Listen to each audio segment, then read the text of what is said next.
Hello, boys and girls, and welcome to Sandy's story. Well, today's story is Hiding Out. As always, we go to where? The Bible. Yes, to get the true words. So, okay, let's find out who is in hiding.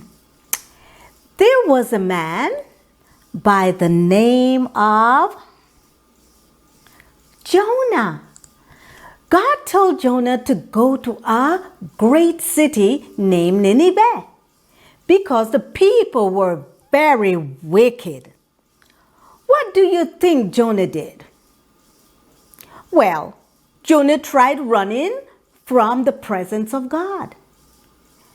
Now, why would Jonah run away from God? Let's see where and what he did. He went to a place named Joppa and found guess what? A ship, which he paid his fare that was going to Tarshish. Jonah went down into the ship to hide from God. Jonah must learn because no one can hide from God. God sent, guess what? A great wind. See, he sent a great wind into the sea. It rocked the boat like it was about to be broken. The Bible said the mariners or the sailors became so afraid that they cried unto their gods. They started throwing the cargoes into the sea to help lighten the weight on the ship. While this was happening, Jonah was in the lower part of the ship and he fell asleep. The men said to each other to cast lots, meaning casting lots is like today you see people use coins and maybe try to flip it to see who is the winner. But in this situation, they wanted to find out who caused such evil on them. Well, guess what? The lot fell on Jonah. The men questioned Jonah and wanted to know who caused this in them.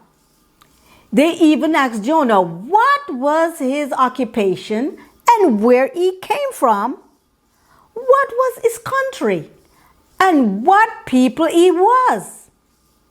Jonah answered, I am an Hebrew, and I fear the Lord, the God of heaven, which have made the sea and the dry land. Now the men were very afraid and asked Jonah, why had he done this? For the Jonah told them he fled from the presence of the Lord. Now they asked Jonah what to do with him because the sea was stormy, rough, and windy. Oh boy. Jonah told the men to lift him up and throw him into the sea. And the waters will become calm for Jonah. For Jonah knew it was because of him why the storm came. So you see, if the men throw Jonah over, the waters will be calm. So the Bible says the men rowed hard to bring it to the land, but they could not because the sea was very rough. They couldn't fight against the wind or the wave, the wild waves. It was too much. What was amazing, these sailors cried unto Jonah's God and begged the Lord not to let them perish or die. For Jonah's life,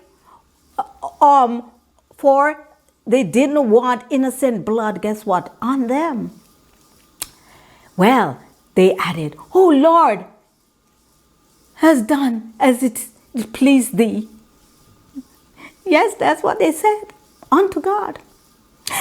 They then picked up Jonah and threw him into the sea. And immediately the sea was calm. The men feared the Lord and offered a sacrifice unto the Lord and made a vow. The Lord had prepared, guess what? A great fish. He did. To swallow Jonah. Oh, there Jonah was in the belly of the fish for 3 days and 3 nights. Wow! That could not be a pleasant smell. I bet it. Ooh. But God watched over Jonah. Jonah decided to pray to God while he was in the fish's belly. So, you think God heard Jonah? Yes! He described what happened when the men threw him in the water. He mentioned that the weeds, he mentioned the weeds were wrapped around his head in the water. Oh, Jonah recognized his mistake and he what? Praised God. The Lord spoke to the fish.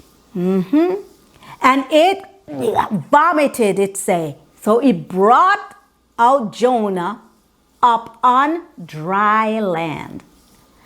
Now Jonah definitely was taught a lesson of obedience.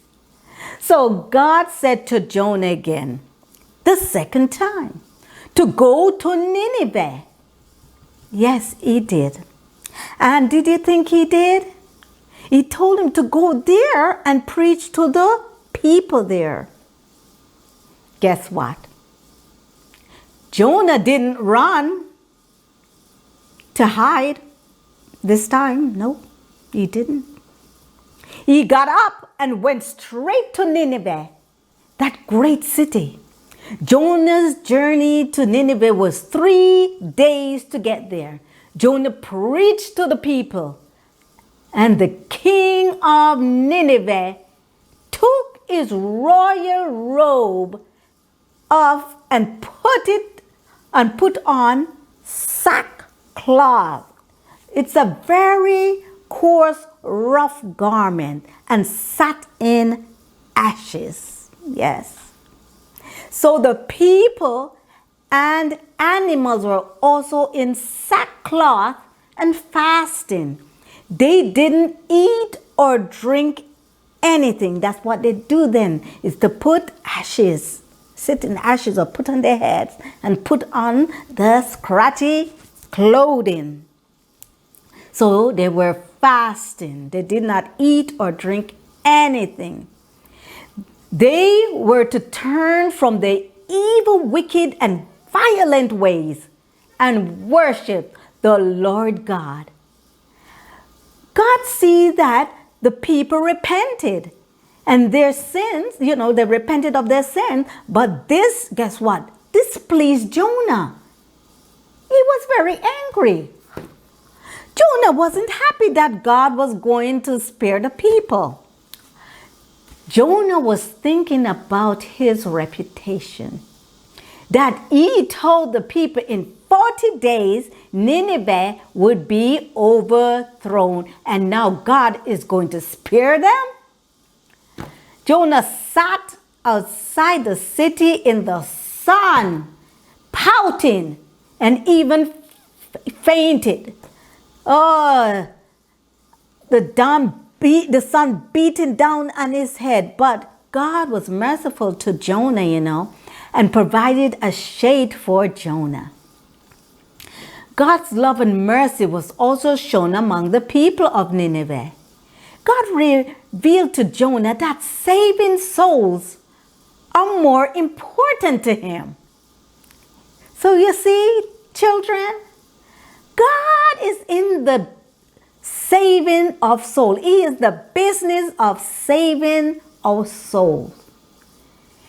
His mercy, he gives freely, but we cannot take him for granted or expect God will spare us every time while we continue to do wrong. No, no, no. We need to stay away from doing wrong and ask God to help us. Isn't that true, children? Ezekiel 18:23 says, in the New King James Version, "Do I have any pleasure at all that the wicked should die?" That's what God is asking, says the Lord God. "And not that he should turn from his ways and live?" You see, God wants us to be saved. He doesn't take pleasure to go and destroy the wicked. So for you to be saved, you got to give your hearts over. So let's pray to God. Oh Lord God, you are very merciful to us. Thank you. Please help us to do what is right. Please, Lord, help us to be obedient. For us to make it into heaven, we have to be obedient and give our hearts totally over to you. So please help us there. Strengthen us to walk in your way, the straight and narrow way. Thank you for loving us so much. In Jesus' name we trust and pray. Amen and amen. Well, boys and girls, I will see you then. Oh, we have somewhere to go, don't we? Over to Nature Nuggets. So I will see you then. Bye. Meet me over there now.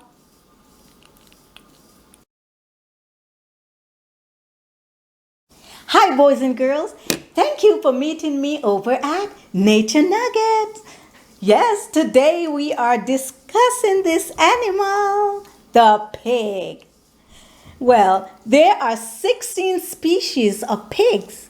Some are wild boars, warthogs, pygmies hogs, and domestic pigs. Another word for pig is swine. Only a few domestic pigs are pink. The others are more black, or guess what? Yellow. Researchers say pigs are social animals and sleep close to each other. They actually sleep nose to nose. Pigs are more active in the morning and evening, so they are often sleeping during the day. At night, they are active, especially in hot weather. Pigs love the dirt and mud. They sleep in a pig pen. Pigs' eyesight is poor because their eyes do not reflect light. So at night, their vision is not so great. Let's find out what pig eats. Pig eats almost everything. They eat even human bones, they say. Wow, scary. Researchers say occasionally pig eats their piglets, meaning their babies. That's after birth. This is normal to a pig, but they eat their own poop. And other animals poop too, if they are very hungry. Ooh, many people eat this meat. This doesn't sound too clean for consumption or eating, does it? They are more like scavengers of the earth. They clean up the earth. Researchers say the European wild boar, feral pigs, and their piglets are preyed on by the alligators, dingoes, like a dog, bobcats, mountain lions, coyotes, and golden eagles. Fully grown pigs can grow to between 300 to 700 pounds or much more. Pigs has about 28 teeth. We have 32, so they have 28 teeth. They have excellent memories, they say. Pigs are snout, like it's their snout bodies, short legs with thick skin, usually sparsely like coated with short bristles. Pigs' feet are called hoofs. They are cloven footed. They're together, little feet like that. The hoofs are like two functional and two unfunctional digits. That mean like which you call it kind of like the toe. Most pigs have brown or black eyes. However, some breeds have blue or red. Ooh. A pig snout, which would be this, a pig snout, is one of the most sensitive area of their body. Pigs use their snout to dig in the dirt. Yes, but can also smell while doing it. For this reason, pigs have often been trained to search for and uncover truffles. Those are things I think that people eat. A pig's sense of smell is about 2,000 times more sensitive than humans. Well, let us think for a moment. Pigs trying to find hidden stuff. But Jesus sees and knows everything. He knows where we are, what we are doing, what we are thinking. We can never hide from him. This is a good thing though. He sees danger coming, which we cannot see, and he saves us. What a great God we have. Well, children, I will see you when? Next Thursday. So remember, tell mommy and daddy, share, like, so you'll see when I upload every Thursday. Alrighty, and share with everyone. I'll see you then. Take care now. Bye, and God bless. Have a great week.